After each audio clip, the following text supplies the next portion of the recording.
अस्सलाम वालेकुम। ज़्यादा सखी कौन? हसीम बिन अदी कहते हैं कि 3 अफराद का बैतुल्लाह में इस बात पर इख्तलाफ हो गया कि इस दौर का सबसे बड़ा सखी कौन है। एक ने कहा अब्दुल्ला बिन जाफ़र हैं, दूसरा बोला कैस बिन साद बिन अबादा हैं, तीसरा बोला नहीं, अराबा बिन ओसी हैं। गुफ्तगू ने तूल खींचा।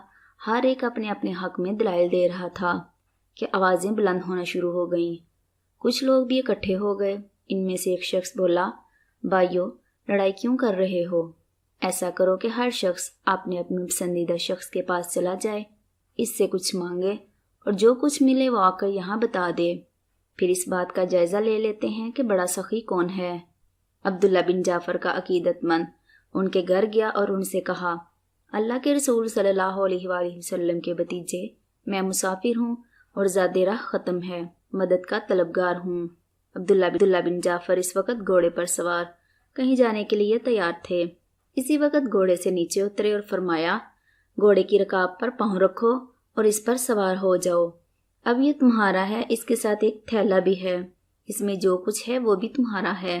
इसमें एक तलवार भी है, इसको मामूली ना समझना, ये सैयदना अली रज़ी अल्लाह ताला अन्हु की तलवार है। जब वो खूबसूरत सा घोड़ा लेकर अपने दोस्तों के पास वापस आया और थैला खोला तो इसमें 4000 दिनार और रेशमी चादरें थी और हजरत अली की तलवार थी। कैस बिन साद का अकीदतमंद जब उनके घर गया तो वह सोए हुए थे। लोंडी ने पूछा, तुम्हारी क्या ज़रूरत है? उसने कहा, मुसाफिर हूँ और ज़ादिरा ख़त्म हो गया है। लोंडी ने कहा, तुम्हारी इस मामूली हाजत के लिए आका को उठाना अच्छी बात नहीं। ये थैली पकड़ो, इसमें 700 दिनार हैं। इस वक्त कैस के घर में यही कुछ मौजूद है। घर के साथ ही हवेली में ऊँट बंधे हुए हैं। अपनी मर्जी का ऊँट पसंद कर लो और एक गुलाम को अपनी खिदमत के लिए सफ़र पर रवाना हो जाओ। थोड़ी देर बाद कैस भी उठ बैठे। लोंडी ने इनसे किस्सा बयान किया।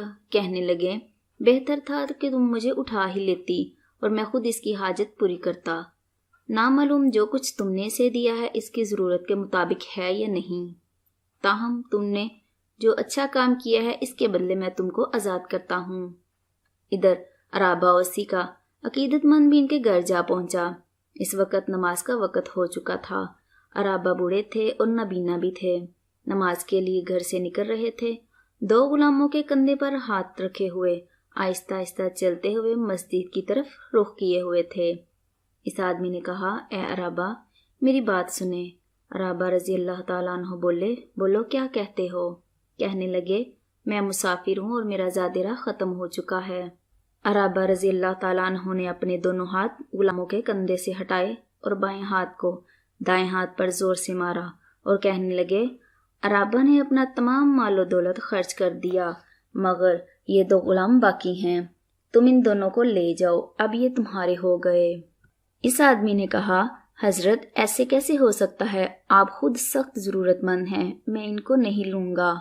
अराबा रजी अल्लाह ताला अन्हु कहने लगे, सुनो, अब ये तुम्हारे हैं और अगर तुम नहीं लेते तो भी इन दोनों को आज़ाद करता हूँ।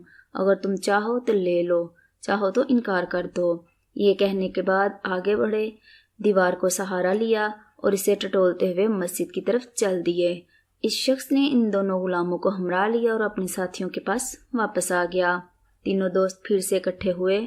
हर एक ने अपने अतिये और सलूक का जिक्र फरमाया। इन तीनों की तारीफ की। बिलाशुबा ये तीनों बहुत सखी हैं और अल्लाह की राह में खर्च करने वाले हैं। अब रहा ये फैसला कि सबसे बड़ा सखी कौन है, तो फैसला अराबा ओसी रजी अल्लाह ताला अन्हु के हक में हुआ, क्योंकि उन्होंने तंग दस्ती के बावजूद जो पाया खर्च कर दिया।